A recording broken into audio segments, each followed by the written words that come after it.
नमस्कार दोस्तों, मैं प्रिंस स्वागत करता हूं आपका एक नई क्लास में, एक नए सब्जेक्ट के साथ, एक नए सेशन के साथ।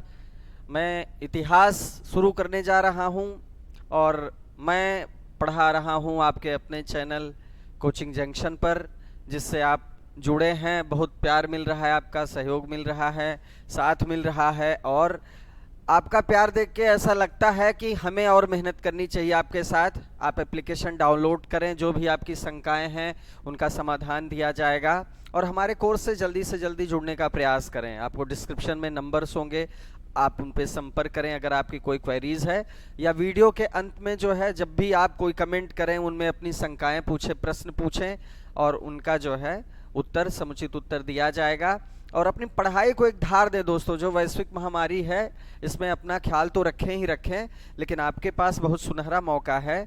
यूपीएसआई के लिए आपके पास बहुत सुनहरा मौका है। आपको जैसे पता ही है कि जो है उसकी फॉर्म भरने की डेट बढ़ा दी गई है यूपीएसआई की, तो जाहिर सी बात है एग्ज़ाम को लेके भी ये माना जा सकता है कि कुछ न कुछ टल सकता है, लेकिन आप तैयारी अपनी बनाए रखें। और अगर टलता है तो इसमें आपके पास और सुनहरा मौका है, अपनी तैयारी को ज़बरदस्त दिशा दें। मैं दोस्तों आपको सामान्य अध्ययन जीएस की क्लास पढ़ाऊंगा, जिसमें आज मैं जो आपके लिए लेके आया हूँ इतिहास या हिस्ट्री पढ़ाऊंगा मैं। वैसे आपको बहुत सरल भाषा में मैं समझाने का प्रयास करूंगा और बीच बीच में मैं आपको प्रैक्टिस सेट भी हल करवाऊंगा, ताकि जो मैंने पहले सोचा था कि प्रीवियस ईयर्स के क्वेश्चन का एनालिसिस करूं, लेकिन हमें लगा कि जो है इतिहास बहुत लोगों के लिए दुरूह होता है, तो पहले मैं टॉपिक से कुछ समझाने का प्रयास करूं ताकि आप इस विषय से अभ्यस्त हो जाएं। क्योंकि इतिहास में जब आप रुचि लेना शुरू कर देंगे तो इतिहास आपके लिए बहुत सरल हो जाएगा। और जब जब आपकी रुचि बढ़ती जाएगी, जैसे जैसे आपकी उत्तरोत्तर रुचि बढ़ती जाएगी, फिर मैं प्रश्नों को आपके साथ साझा करूंगा। जो प्रीवियस ईयर्स के सवाल पूछे गए हैं इतिहास के, वो मैं आपसे डिस्कस करूंगा। खासकर जो है यूपीएसआई के सवालों को मैं आपको डिस्कस करूंगा और कहीं ना कहीं मैं प्रयास करूंगा कि वो जो है टॉपिक आप पढ़ें, जो भी टॉपिक आप पढ़ें और जो भी आप प्रश्नोत्तरी करें, आप उसके माध्यम से जो एक दिवसीय वनडे एग्जाम्स की परीक्षाएं हैं आप उनमें भी बेहतर प्रदर्शन करें। कहीं ना कहीं से वो टॉपिक आपका पूरी तरह से क्लियर हो जाए, अलग से आपको फिर से पढ़ने की ज़रूरत ना पड़े। तो दोस्तों, हिस्ट्री या इतिहास को हम सीखने का प्रयास करेंगे। सबसे पहले आप इतिहास शब्द से परिचित हो। इतिहास है क्या, सबसे पहले हमें यही जानना जरूरी है। एक सब्जेक्ट के रूप में अगर आप देखें, एक सब्जेक्ट के रूप में अगर हम जानने का प्रयास करें तो इतिहास क्या है। अब देखिए, इतिहास क्या है। इतिहास ऐसा निश्चित रूप से हुआ। इसका अर्थ क्या होता है? इसका अर्थ होता है दोस्तों, ऐसा निश्चित रूप से हुआ, मतलब यही हुआ, निश्चित रूप से यही हुआ जो इतिहास है। हमेशा याद रखें, इतिहास में संशोधन नहीं किया जा सकता। जो हो चुका है उसे हम बदल नहीं सकते। हम टाइम मशीन के द्वारा केवल ऐसा कर सकते हैं, जो एक काल्पनिक है, एक काल्पनिक जो है प्रक्रिया है। लेकिन अगर वास्तव में देखा जाए तो इतिहास का संशोधन करना हमारे बस की बात नहीं है। जो बीत गया है वो तो बीत ही गया है। हाँ, हम इतिहास की घटनाओं से प्रेरणा लेके अपने वर्तमान को अच्छा और बेहतर बना सकते हैं और भविष्य की योजनाओं को हम अमली जामा पहना सकते हैं, लेकिन इतिहास को बदल नहीं सकते। तो इतिहास केवल हमें तथ्य बताता है, जो हुआ है वही बताता है। अर्थात आप कह सकते हैं इतिहास क्या है? ऐसा जो निश्चित रूप से हुआ, अतीत जानने का साधन है। मैं ये सरल भाषा में आपको समझाने का प्रयास कर रहा हूं, आप इतिहास को समझने का प्रयास करें। इतिहास क्या है? अतीत जानने का एक साधन है। इतिहास से ही हम अतीत को जानते हैं, वर्तमान को सुधारते हैं और भविष्य की योजनाओं को बुनते हैं। यही हमारा इतिहास है। यह मानव के विकास का वह काल है, ये वो पीरियड है। इतिहास, हिस्ट्री क्या है? एक पीरियड है। कौन सा? जिसके लिखित विवरण उपलब्ध हैं। अब देखिए, लिखित विवरण उपलब्ध हैं, ये जो लाइन है, इस लाइन से आपके दिमाग में आ रहा होगा कि लिखित विवरण अगर उपलब्ध नहीं है तो क्या वो इतिहास नहीं है, या वो क्या है? लिखित विवरण को पढ़ा नहीं जा सका है तो क्या है? इसके हिसाब से भी कैटेगराइज किया जाता है, वर्गीकृत किया जाता है। तो आप समझने का प्रयास करें। जानते हैं, जब हम इसको पढ़ेंगे, भारतीय इतिहास को तो खैर हम पढ़ेंगे ही, जो हमारे जीएस का पार्ट है, तो इसे 3 भागों में बांटा जा सकता है। लेकिन अगर हम ये देखें लिखित विवरण या पुरातात्विक साक्ष्य के आधार पर देखें, या जो लिपियां नहीं पढ़ी जा सकी हैं उनके आधार पर देखें, तो इतिहास को भी हम 3 भाग में बांट सकते हैं। भारतीय इतिहास की बात तो हम आगे करेंगे, इतिहास को हम 3 भाग में बांट सकते हैं। तो इतिहास तो आपको बहुत अच्छे से समझ में आ गया। इतिहास क्या है? अतीत जानने का साधन है, जिसके माध्यम से हम किसी देश या राष्ट्र की सभ्यता संस्कृति के बारे में जानते हैं, उसके अतीत के बारे में जानते हैं, उसके बारे में एक अपनी राय बनाते हैं। और ये क्या है? ऐसा काल है जिसका लिखित, मतलब जब इंसान ने लिखना शुरू किया उसने लिखित विवरण कुछ रखा, जो आज हम उसको पढ़ के हमें अतीत काल में हुई घटनाओं के बारे में जानकारी मिलती है। तो अब आप अगर ये टर्म देखेंगे तो यहाँ एक शब्द आपके सामने है, प्रागैतिहास। प्रागैतिहासिक काल या प्रागैतिहास क्या है दोस्तों? ये प्री हिस्ट्री है या प्री हिस्टोरिकल टाइम है। ये उस समय की बात है जब कोई भी लिखित प्रमाण उपलब्ध नहीं है, जिसके अध्ययन के लिए हमें कोई लिखित प्रमाण उपलब्ध नहीं है। उस समय के, जैसे आप पाषाण काल सुना होगा आपने इतिहास के बारे में, उस काल का कोई लिखित प्रमाण उपलब्ध नहीं है। हो सकता है गुफाओं में कुछ उन्होंने अपने माध्यम से लिखा हो, पत्थरों से लिखा हो, खुरचा हो, लेकिन लिखित कोई प्रमाण हमारे पास उपलब्ध नहीं है व्यवस्थित रूप में, जिससे हम उस काल की चीज़ों को जान सकें कि उस समय मनुष्य का जीवन कैसा था, मनुष्य क्या खाता था, उसकी संस्कृति क्या थी, ढेर सारी बातें जो उसके जीवन से जुड़ी हैं।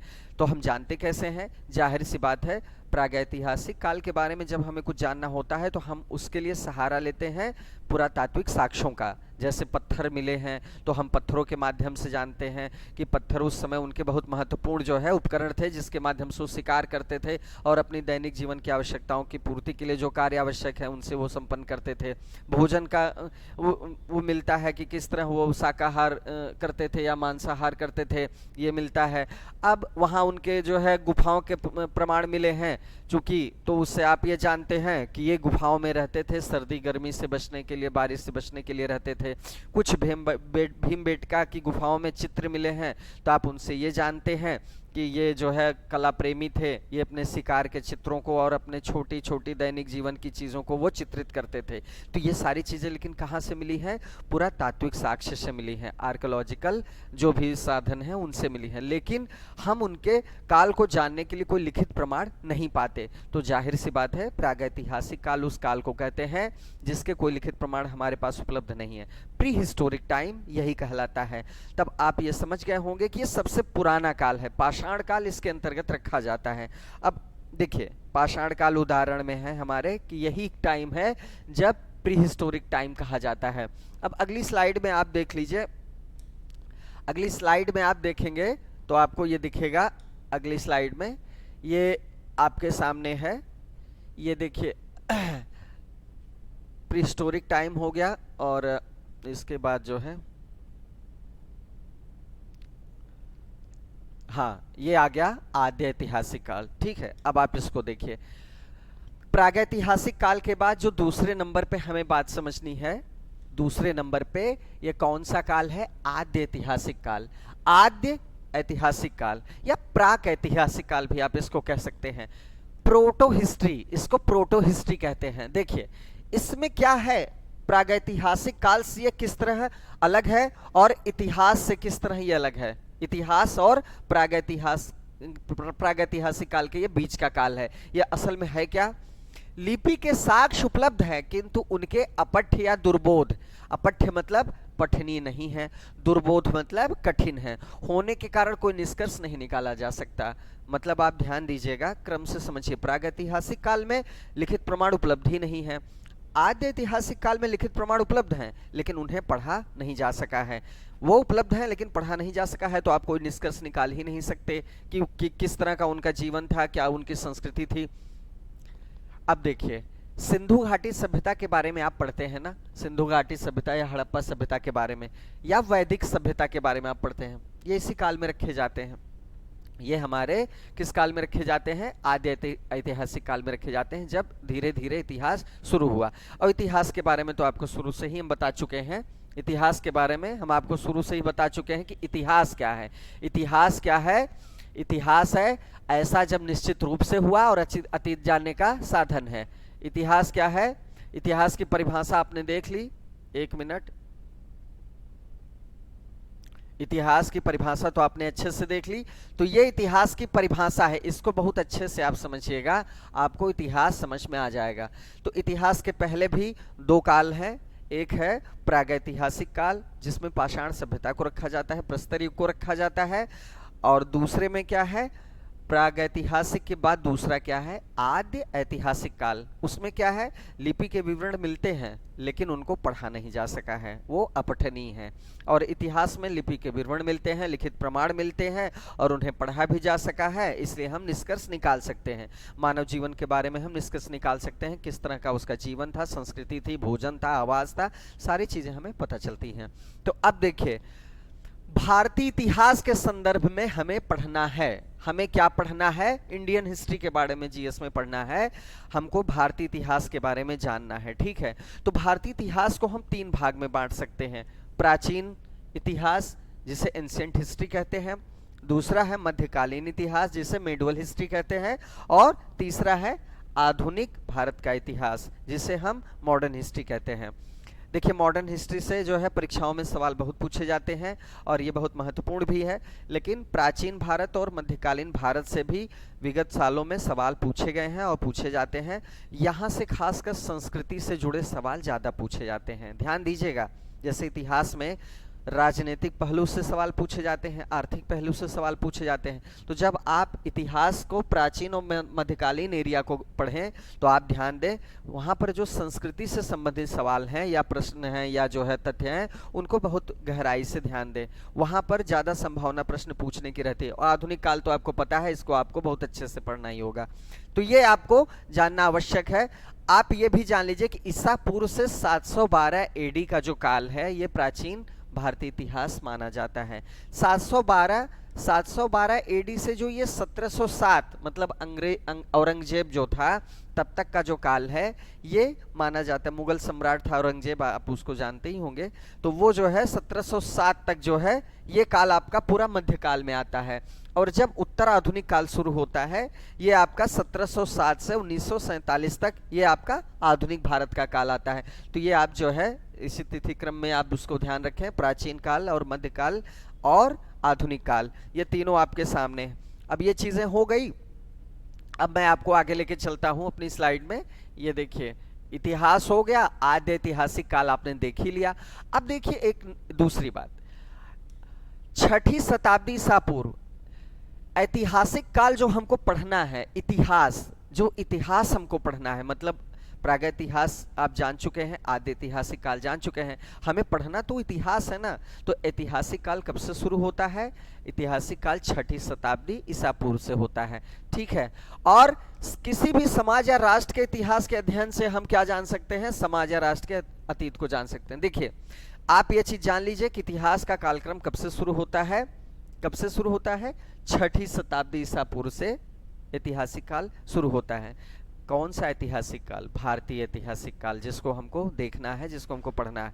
दोस्तों, इतिहास तो हम शुरू कर ही रहे हैं। अब इसके बाद आप एक चीज को और समझने का प्रयास करें कि इतिहास असल में हमें पढ़ना क्यों है।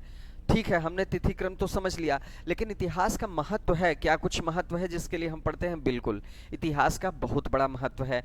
अगर हमें कोई भी रणनीति बनानी है, जब भी हम अपने जीवन में कुछ निर्णय लेते हैं, तो हम इतिहास की तरफ नजर डालते हैं कि हमारे पहले लोगों ने खास परिस्थितियों में, विशेष परिस्थितियों में कौन सा निर्णय लिया और उसके परिणाम क्या हुए। अगर हम उसको गहराई से देखें और उसका अनुसरण करें तो कई बार ऐसा होता है कि हम बेहतर कर पाते हैं। इतिहास इसलिए हमारे लिए आवश्यक होता है, किसी भी राष्ट्र के लिए, किसी समाज के लिए, किसी व्यक्ति के लिए अतीत को जानना आवश्यक है, ताकि अतीत की गलतियों से वो सबक ले सके और अपने वर्तमान में बेहतर निर्णय ले सके, ताकि उसका भविष्य अच्छा हो। इतिहास का सबसे बड़ा महत्व यही है। और दूसरी चीज़ यह है कि इतिहास से हमें अपनी संस्कृति के बारे में पता चलता है, हमारे गौरवशाली अतीत के बारे में पता चलता है। बहुत सारी ऐसी चीज़ है जिसमें हम गर्व कर सकते हैं। जैसे भारतीय इतिहास के संदर्भ में क्या है, भारतीय इतिहास के संदर्भ में ऐसा कहा जाता है कि हमारा इतिहास बहुत समृद्ध है, कहीं न कहीं हमारी संस्कृति बहुत समृद्ध है और वो पूरे विश्व को एक दिशा दे रही है। पूरे विश्व को उसने जो है एक धर्मगुरु का तबका भी मिला हमारे देश को, एक विश्व धर्मगुरु का तबका भी मिला और उसने जो है बहुत सारी ऐसी चीज़ों को पूरे विश्व को दिया जिसके लिए आज भी हम गर्व कर सकते हैं। चाहे दशमलव हो चाहे शून्य हो, आप जानते ही हैं, उसकी गहराई में नहीं जाने की ज़रूरत है, लेकिन आपको पता ही होगा बहुत सारी ऐसी चीज़ें जो आपको भी पता हैं तो जिन पे हम गर्व, लेकिन ये पता आपको कैसे चलेगा? जब आप इतिहास का अध्ययन करेंगे, वरना कैसे आपको जानकारी होगी इसके बारे में? तो देखिए, ये जो ऐतिहासिक काल है इसका इसका तिथि क्रम क्या है? 6ठी शताब्दी ईसा पूर्व, यहीं से आरंभ होता है।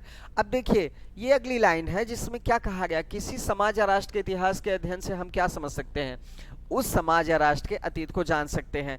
देखिए, प्रत्येक देश या राष्ट्र की अस्मिता की पहचान किससे होती है? यहाँ दो शब्द हैं, आप बहुत महत्वपूर्ण हैं, इसको बहुत ध्यान से समझिएगा, सभ्यता और संस्कृति। प्रत्येक देश या राष्ट्र की अस्मिता जो होती है उसकी पहचान उसकी संस्कृति से होती है और सभ्यता से होती है। संस्कृति और सभ्यता दोनों दो शब्द हैं, ये सिविलाइजेशन है और ये क्या है? कल्चर है। दोनों दो शब्द हैं, दोनों का अलग अलग मतलब क्या है? देखिए, जो संस्कृति होती है, किसी भी देश की जो संस्कृति होती है उसमें समस्त कार्यकलाप शामिल होते हैं, उस देश के, समाज के, उस व्यक्ति के समस्त कार्यकलाप शामिल होते हैं। सभ्यता क्या है? ये अंतर आपको पता होना चाहिए। मान लीजिए कभी किसी ने पूछ लिया कि सभ्यता और संस्कृति में अंतर क्या है, और चूंकि हमें लगता है ये दोनों एक है। सभ्यता क्या है? सभ्यता भौतिक स्वरूप है, मतलब बाहरी स्वरूप है सभ्यता, लेकिन संस्कृति आंतरिक भी है, बाहरी भी है, समस्त चीजें इसमें शामिल हैं, हमेशा याद रखिएगा। संस्कृति के अंतर्गत क्या आता है? मानव के समस्त क्रियाकलाप आते हैं, जबकि सभ्यता के अंतर्गत क्या आता है? भौतिक पहलू, जो कि मैंने अभी आपको बताया। सभ्यता में केवल भौतिक पहलू आएंगे, लेकिन संस्कृति में भौतिक आंतरिक सारे पहलू सम्मिलित होंगे, ठीक है। संस्कृति व्यापक है, सभ्यता उसका एक भाग है। भारत, अब देखिए दोस्तों, हम थोड़ा जानने का प्रयास करेंगे। इतिहास में हमको पढ़ना ही है, अपने देश के इतिहास के बारे में पढ़ना है, तो शुरुआत उसके नामकरण से ही कर लेते हैं कि भारत का नामकरण हुआ कैसे। बहुत सारे मत हैं, बहुत सारे शब्द हैं, एग्जाम में जिस तरह से पूछे जाते हैं या कभी पूछा जा सकता है, उन चीज़ों को मैं आपको पॉइंट में बताने का प्रयास करूंगा। देखिए, जब आप वैदिक सभ्यता पढ़ते हैं तो वैदिक सभ्यता को दो भागों में बांटा गया है, ऋग्वैदिक काल है और उत्तर वैदिक काल है। तो जो ऋग्वैदिक काल है, ऋग्वैदिक काल में होता क्या है? एक जो है कबीला होता है, भरत कबीले का नाम है, या इसको जन भी कह सकते हैं। तो ये कबीला है, बहुत प्रमुख कबीला था, भरत इसके प्रमुख थे, इन्हीं के नाम पर माना जाता है कि भारतवर्ष का नाम पड़ा। ये भी एक मत है, बहुत मान्यता है इस मत की। तो ये भी एक मत है कि भरत के नाम पर हमारे देश का नाम भारत पड़ा, ठीक है। अब एक दूसरा जो पॉइंट है आपके लिए जानना जरूरी है, एक तो पॉइंट ये हो गया, दूसरा पॉइंट जम्बू द्वीप आप देख रहे हैं। जम्बू द्वीप बहुत बड़ा था, भारत उसका एक दक्षिणी भाग था। जम्बू का मतलब जम्बू का मतलब क्या होता है? जम्बू का मतलब होता है जामुन। क्या होता है? जामुन, मतलब जामुन के वृक्ष बहुतायत में थे उस द्वीप पर, जिसका दक्षिणी भाग क्या था? भारत था, तो शायद इसलिए जम्बू द्वीप भी नाम पड़ा। यह भी एक मत है, आप जान सकते हैं, ठीक है। अब देखिए, सिंधु द्वारा सिंचित प्रदेश जो था, सिंधु जो नदी है जो इस समय पाकिस्तान में है, वो पहले भारत का ही एक, जो भारत का संपूर्ण भाग था उसी का एक हिस्सा थी, लेकिन अब वो पाकिस्तान का एक भाग है, ठीक है। सिंचित प्रदेश जो इसके द्वारा सिंचित प्रदेश था, उसको इंडिया जो है नाम, जो इंडिया नाम पड़ा, वो किसने दिया था? जो हखामनी ईरानी थे, हखामनी ईरानी थे, इन्होंने नाम दिया इंडिया का। और ध्यान दीजिएगा, यही ईरानी थे जिन्होंने सबसे पहले हिंदुस्तान शब्द का प्रयोग किया। दोस्तों ध्यान दीजिएगा, हिंदुस्तान शब्द का सबसे पहले प्रयोग किसने किया? ईरानियों ने किया। बहुत प्यारा शब्द है हिंदुस्तान, बहुत खूबसूरत शब्द है, और हिंदुस्तान शब्द से हमें जो है अपने देश की अस्मिता की महक आती है। हिंदुस्तान शब्द बहुत महत्वपूर्ण है, ये पूछा जा सकता है। तो आप ये जानिए कि ईरानियों ने इस शब्द का सबसे पहले प्रयोग किया, उनके अभिलेखों में इसके साक्ष्य मिलते हैं सर्वप्रथम। ये एक पॉइंट हो गया। अब यूनानी से इंडे कहते थे, इंडे कहते थे या इंडे कह सकते हैं आप, और अरब, जो अरब थे वो उसको क्या कहते थे? हिंद कहते थे। सबने अपने अपने शब्दों के माध्यम से इसको जाना, ठीक है। भारत देश को अलग अलग नाम से लोगों ने पुकारा। अब देखिए, मध्यकाल, जो मध्यकालीन इतिहासकार हैं वो हिंदुस्तान इस शब्द को, हिंदुस्तान शब्द से ही भारत को संबोधित करते हैं। फारसी शब्द किससे बना है? ये एक हिंदू शब्द है, ठीक है। यह फारसी शब्द हिंदू से बना है, क्या? हिंदुस्तान। स्थान जैसे होता है, स्थान मतलब जो होता है स्थान होता है, तो कहने का मतलब जो हिंदू है ये क्या है? एक तरह से कौन सा शब्द है? फारसी शब्द है, और उसको मिला के क्या बना है? हिंदुस्तान बना है, ठीक है। अब देखिए यूनानी आप जानते ही हैं, यूनानी ने इसको इंडोस नाम दिया, इंडस भी कहते हैं इसको, इंडोस नाम दिया। ये किससे इन्होंने उधार लिया? ईरानियों से।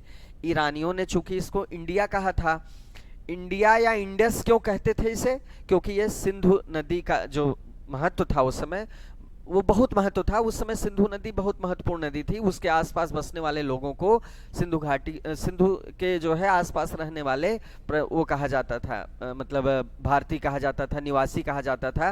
तो जो भारतीयों का महत्व था वो सिंधु नदी से काफी मिलता जुलता था, तो कहीं न कहीं इसीलिए उसका नाम इंडिया पड़ा। उसका संशोधित रूप इंडस से जो है इंडिया होता चला गया, तो ये आप जान लीजिए।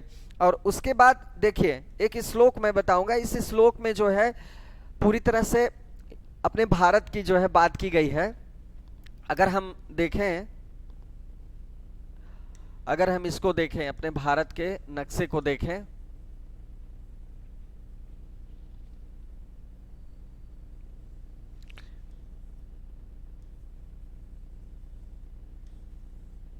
मान लीजिए भारत के नक्शे को हम देखते हैं, ये आपका उत्तरी भाग है, ये आपका पूर्वी भाग है, ये आपका पश्चिमी भाग है, और ये आपका दक्षिणी भाग है, ये आपका मध्य भारत है, मध्य भारत। अब देखिए ये जो भारत का आप नक्शा देख रहे हैं, भारत के नक्शे में उत्तर में क्या है आपको पता ही है, उत्तर में हिमालय है। दक्षिण में क्या है? दक्षिण में हिंद महासागर है। पूर्व में क्या है? पूर्व में पहाड़ियां हैं। पश्चिम में क्या है? मरुस्थल है, राजस्थान का एरिया है, यहाँ अब पाकिस्तान बन चुका है। अब देखिए ये श्लोक जो आपके सामने है, श्लोक को आप देखिए, ये श्लोक जो आपके सामने है, उत्तरम यत् समुद्रस्य, उत्तरम यत् समुद्रस्य हिमाद्रेश चैव दक्षिणम वर्षम तद भारतम नाम भारती यत्र संतति। ये हमारे भारत के विषय में जानने का एक बहुत महत्वपूर्ण स्रोत है। ये श्लोक आप समझने का प्रयास करें। इसमें क्या कहा है? उत्तरम, उत्तरम यत समुद्रस्य, जिसके उत्तर, जिसके जो समुद्र के उत्तर में है, ध्यान से समझिएगा। उत्तरम यत समुद्रस्य, उत्तरम यत समुद्रस्य मतलब कि ये समुद्र के उत्तर में है, हिंद महासागर के उत्तर में ही अपना आर्यावर्त है या भारत है। हिमाद्रेश चैव दक्षिणम, और हिमालय के दक्षिण में है, हिमालय के दक्षिण में, हिमालय इसका उत्तरी हिस्सा है, तो जाहिर सी बात है इसका भारत का पूरा भाग जो है हिमालय के दक्षिण में है, ठीक। वर्षम तद भारतम नाम, भारत इसका नाम है, वर्षम तद भारतवर्ष इसका नाम है, तो वर्षम तद भारतम नाम भारती यत्र संतति, संतति मतलब संतान होता है, ठीक है। तो भारती इसकी संतान है, मतलब जिसके उत्तर में,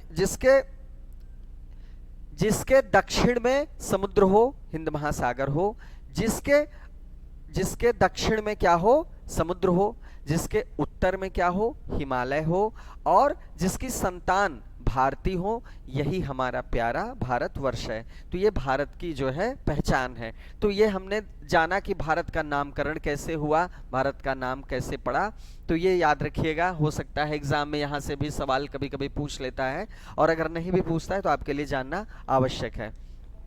अब अगली स्लाइड में हम देखते हैं। चलिए ये तो हो गया। अब देखिए आप ये देखते हैं कि विंध्य पर्वत, जब आप भारत के नक्शे को बीच से बांटेंगे तो वहां पर क्या है? विंध्य पर्वत की श्रृंखला है, विंध्य पर्वत की श्रृंखला है। ये देश को किस भाग में बांटती है? दो भाग में बांटती है। एक तो उत्तर, मैंने बताया उत्तर हो गया, नीचे दक्षिण हो गया, ये दो भागों में बांटती है। उत्तर में क्या होता है? इंडो यूरोपियन परिवार, ये जो है एक तरह की नस्लें हैं, ये हम आपको बताएंगे। ये एक तरह की नस्ल है। उत्तर में क्या होता है? इंडो यूरोपियन नस्ल पाई जाती है। और दक्षिण में कौन नस्ल पाई जाती है? द्रविड़ की, ठीक है। जो दक्षिण में रहते हैं उन्हें द्रविड़ नस्ल कहते हैं, ठीक है। भारत की देखिए जनसंख्या में कौन कौन सी ऐसी नस्लें हैं जो शामिल हैं? ये मैं बता दे रहा हूँ, इस एग्जाम की दृष्टि से बहुत महत्वपूर्ण नहीं है, लेकिन अगर मान लीजिए कभी पूछ लिया गया, प्रोटोआस्लाइड है, काकेशायड है, निग्रोयड है और मंगोलाइड, ये ढेर सारी नस्लें हैं जो कहीं न कहीं भारतीय संस्कृति में घुल मिल गई। ये जो है, ये नस्लें हैं, यही महत्वपूर्ण हैं अपने आर्यावर्त में। ये नस्लें हैं, ये महत्वपूर्ण हैं। आप इनको चाहें तो नोट कर सकते हैं, आपके लिए आवश्यक होगा, कहीं न कहीं हो सकता है पूछ ही लिया जाए। अब देखिए, जर्मन इतिहासकार का एक नाम आपके लिए महत्वपूर्ण है, क्रिस्टोफ सेलिरियस। क्रिस्टोफ सेलियरस, ये कौन है? ये महाशय वो सर्वप्रथम इतिहासकार हैं जिन्होंने इतिहास का विभाजन प्राचीन, मध्यकालीन और आधुनिक में किया हुआ है। ठीक है, ये जर्मन इतिहासकार हैं, इन्होंने ही 3 भागों में इतिहास को बांटा है जो हम पढ़ते हैं, प्राचीन, मध्यकालीन और आधुनिक भारत। तो ये तथ्य आपके लिए महत्वपूर्ण है। आगे चलते हैं, आगे चलते हैं, देखते हैं अगली स्लाइड में। अगली स्लाइड में हम देखेंगे कि देखिए, स्रोत हम पढ़ रहे थे। अगली स्लाइड, हाँ ये वाली अगली स्लाइड है, प्राचीन भारतीय इतिहास जानने के स्रोत। देखिए, चलिए, ये तो आपने देख लिया, भारत, हमारे देश का नामकरण देख लिया आपने, किस तरह नामकरण हुआ। ये आपने देख लिया कि प्राचीन, आधुनिक, मध्य को जो है जर्मन इतिहासकार ने बांटा हुआ है 3 भागों में। ठीक है, अब आपको जानना है हमको पढ़ना क्या है, हमको प्राचीन भारतीय इतिहास को पढ़ना है। ठीक है, तो जब प्राचीन इतिहास को पढ़ना है हमें भारतीय देश के संदर्भ में, भारत देश के संदर्भ में, तो हमें कुछ स्रोत होने चाहिए जिससे हमें उसके बारे में पता चले। हमारे पास मुख्यतः जो स्रोत हैं भारतीय इतिहास को जानने के बारे में, वो है धर्म ग्रंथ है, ऐतिहासिक ग्रंथ है, विदेशियों के विवरण है और पुरातत्व संबंधी साक्ष्य हैं।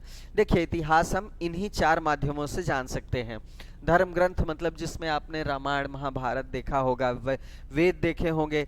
इसमें सारे धर्म ग्रंथों की बात मैं नहीं करूंगा, क्योंकि धर्म ग्रंथ सिर्फ वो महत्वपूर्ण हैं जिनमें इतिहास से संबंधित कोई बात मिलती है, जिनसे हम इतिहास के बारे में कोई जानकारी। कुछ ऐसे हैं जो पौराणिक ग्रंथ हैं जिनमें ऐतिहासिक संबंधी कोई साक्ष्य नहीं है, उनको हम इस लिस्ट में नहीं देखेंगे, हम केवल उन्हीं का वर्णन करेंगे जिनसे हमें इतिहास की कुछ ठोस सामग्री पता चलती है। तो धर्म ग्रंथ हम डिस्कस करेंगे, ऐतिहासिक ग्रंथ डिस्कस करेंगे। ऐतिहासिक ग्रंथों में बहुत सारे ऐसे ग्रंथ आते हैं जिनसे हमें विभिन्न कालों की ऐतिहासिक सामग्री मिलती है, जिनसे हमें उस इतिहास के बारे में पता, जैसे कुषाण वंश है, गुप्त वंश है, तो उस काल में जो इतिहासकार हुए उन्होंने उस काल के जनता के बारे में, शासक के बारे में, समाज के बारे में, उनकी अर्थव्यवस्था, जीवन, संस्कृति के बारे में प्रकाश डाला है, तो उससे हमें उस समय का इतिहास पता चलता है।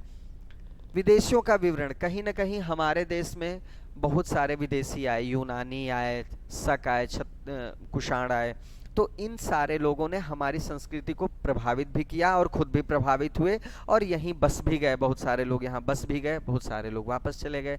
तो कहीं न कहीं कुछ लोग ऐसे थे जिनके साथ इतिहासकार आए, उन्होंने यहाँ की संस्कृति को देखा, यहाँ की जनता के जीवन को देखा और यहाँ के समाज का वर्णन उन्होंने अपने विवरणों में किया है, लेखों में किया है। जैसे आप चीनी यात्री फाहियान को जानते हैं, वेन्सांग को जानते हैं, सिकंदर महान के साथ भी नियार्कस आए थे, बहुत सारे ऐसे जो है क्रिस्टो आए थे। अब मान लीजिए ये हुए आपके इब्न बतूता, आप इनको भी जानते हैं, ये भी आए थे, अल-बरूनी, ये सब बहुत महत्वपूर्ण इतिहासकार हैं जो विदेशी हैं और ये भारत में आए थे, विभिन्न शासकों के साथ आए थे और इन्होंने जो है जो विवरण दिया है उससे भी हमें उस समय के इतिहास के बारे में, हो सकता है उनके विवरण थोड़े बायस्ड हो, थोड़ा पूर्वाग्रह से हो, लेकिन फिर भी जो है कुछ न कुछ ऐसी चीज़ें हमें मिलती हैं जिससे हम भारतीय इतिहास की कल्पना कर सकते हैं, उसकी एक फ्रेमिंग तैयार कर सकते हैं। तो देखिए, ये विदेशियों का विवरण हो गया। पुरातत्व संबंधी साक्ष्य, देखिए बहुत सारे ऐसी खुदाइयाँ हुई, बहुत सारी खुदाइयाँ ऐसी हुई जिसमें बहुत सारे अभिलेख मिले हैं, सिक्के मिले हैं, मंदिरों के अवशेष मिले हैं, मस्जिदों के अवशेष मिले हैं, बहुत सारी ऐसी चीज़ें हैं जो अवशेष रूप में हमें प्राप्त हैं। उनसे भी हम इतिहास का निर्माण करते हैं, हम उसके बारे में अंदाज़ा लगाते हैं या उसके, अब तो विज्ञान इतना एडवांस हो चुका है कि हम बहुत अच्छे से जो है उस काल के बारे में बहुत सारी चीज़ों को जान सकते हैं। पुरातत्व जो है साइंस बहुत एडवांस हो गया है, तो ये भी एक बहुत महत्वपूर्ण साधन है इतिहास को जानने का। तो ज़्यादा से ज़्यादा हमारे पास 4 साधन हैं जिनके माध्यम से हम इतिहास को जानते हैं। चलिए पहला जो हमको देखना था धर्म ग्रंथ देखना था। तो धर्म ग्रंथ में हम क्या क्या देखते हैं, कौन कौन से ऐसे धर्म ग्रंथ हैं जिनको हमको पढ़ना है ऐतिहासिक स्रोतों के बारे में। ठीक है, तो धर्म ग्रंथों में आप ये जान लीजिए कि हमको सबसे पहले वेद पढ़ना है। सबसे पहले क्या पढ़ना है, वेद पढ़ना है। वेद आपको पता ही होगा कि वेद जो है संहिता भी कहे जाते हैं, 4 महत्वपूर्ण वेद हैं। और वेद भी जो है हमारे प्राचीन हिंदू धर्म के बहुत बड़े ग्रंथ हैं। इनसे हमें उस समय के आर्यों के राजनीतिक इतिहास के बारे में पता चलता है, उनके धार्मिक विश्वास के बारे में पता चलता है, ईश्वर और जो भी उनके मतलब आराध्य देव थे उनके बारे में पता चलता है। तो देखिए, भारत का ये सर्वप्राचीन धर्म ग्रंथ है। कौन सा, वेद। भारत का ये सर्वप्राचीन भारत का ये सर्वप्राचीन धर्म ग्रंथ है वेद। इसके संकलन इसका किसने किया, कृष्ण द्वैपायन वेद व्यास जी ने किया। महर्षि कृष्ण द्वैपायन वेद व्यास जी ने इसका संकलन किया। दरअसल जो हमारे वेदों की ही ये परंपरा है कि ये वसुधैव कुटुंबकम में विश्वास करता है। वसुधैव कुटुंबकम मतलब पूरा विश्व अपना परिवार है, और ये मतलब सबको जो है सुखी और कुशल रहने का उपदेश देता है। सर्वे भवन्तु सुखिनः सर्वे सन्तु निरामया का कॉन्सेप्ट जो है, सिद्धांत है, ये हमारी संस्कृति का ही एक हिस्सा है। तो ये वेदों से हमें मिलता है। ठीक है, नित्य और अपरुषेय का मतलब क्या होता है, वेदों के बारे में कहा जाता है। ऐसी हमारी भारतीय परंपरा है कि उसमें ये माना जाता है कि जो वेद होते हैं वो नित्य हैं। नित्य मतलब कंटिन्यूअस है, मतलब वो कभी ऐसा नहीं किसी काल में लिखे गए, संकलित किए गए। वो अपौरुषेय का मतलब ये हो गया कि वो किसी एक व्यक्ति के द्वारा नहीं लिखे गए, ये ईश्वर की एक वाणी है जिसको कुछ ऋषियों ने संकलित किया।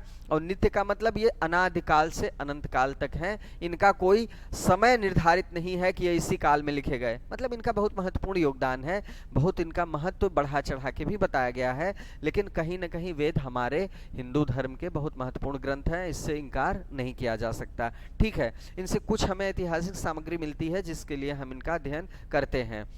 आर्यों का जो इतिहास है इनसे हमें पता चलता है। तो ये हो गया हमारे धर्म ग्रंथ में सबसे पहला वेद। अब देखिए, वेद में हम पढ़ेंगे 4 वेद हैं। आपका पहला ऋग्वेद है जो सबसे प्राचीन है। दूसरा जो है वो है आपका दूसरा आपका ये आपका यजुर्वेद है। तीसरा आपका सामवेद है जो संगीत का जनक कहा जाता है, भारतीय संगीत का जनक। और चौथा अथर्ववेद है जो एक तरह से लास्ट में लिखा गया है। ये चारों वेद महत्वपूर्ण हैं और इनमें बहुत सारी ऐसी बातें हैं जो हम डिस्कस करेंगे अगली क्लास में। अगली क्लास हम आपको डिस्कस करेंगे ऋग्वेद से शुरू करेंगे अगला टॉपिक। ऋग्वेद से हम आपको बताएंगे कि कौन कौन सी ऐसी चीज़ें हैं जो हमारे लिए जानना महत्वपूर्ण है। बहुत सारी उसमें बातें लिखी गई हैं, बहुत प्रामाणिक ग्रंथ भी है। तो अगली क्लास इतिहास की ऋग्वेद से स्टार्ट होगी और मुझे उम्मीद है आपको चीज़ें समझ में आई होंगी, बहुत चीज़ें काम की होंगी। मैंने बहुत मेहनत से आपके लिए तैयार भी किया है इसको, ताकि कोई चीज़ छूटे ना। और अगर आपको लगता है कि एग्जाम पॉइंट ऑफ व्यू से कोई चीज़ छूट रही है आपसे या तथ्यात्मक रूप से गलत है, तो आप निसंकोच डिस्कस कर सकते हैं, कमेंट कर सकते हैं। और बिल्कुल देखिए, इंटरेक्शन जरूरी है, और जब तक आप इंटरेक्ट नहीं करेंगे तब तक एक अच्छे विद्यार्थी का गुण विकसित नहीं कर पाएंगे। आप इंटरेक्ट करिए, डिस्कस करिए, अपने माध्यम से भी समझने का प्रयास करिए। तो मेरा पूरा प्रयास है कि आपको इतिहास के बारे में अच्छे से मैं जानकारी दूं, और सबसे महत्वपूर्ण बात कि इतिहास की रुचि आपके अंदर पैदा कर सकूं। और अगर ऐसा हो गया तो इतिहास आपके लिए बहुत आसान हो जाएगा। तो चलिए अगली क्लास में मिलते हैं दोस्तों, और तब तक स्वस्थ रहें, सकुशल रहें और अपनी पढ़ाई पे विशेष ध्यान दें। इसी शुभकामना के साथ दोस्तों, जय हिंद।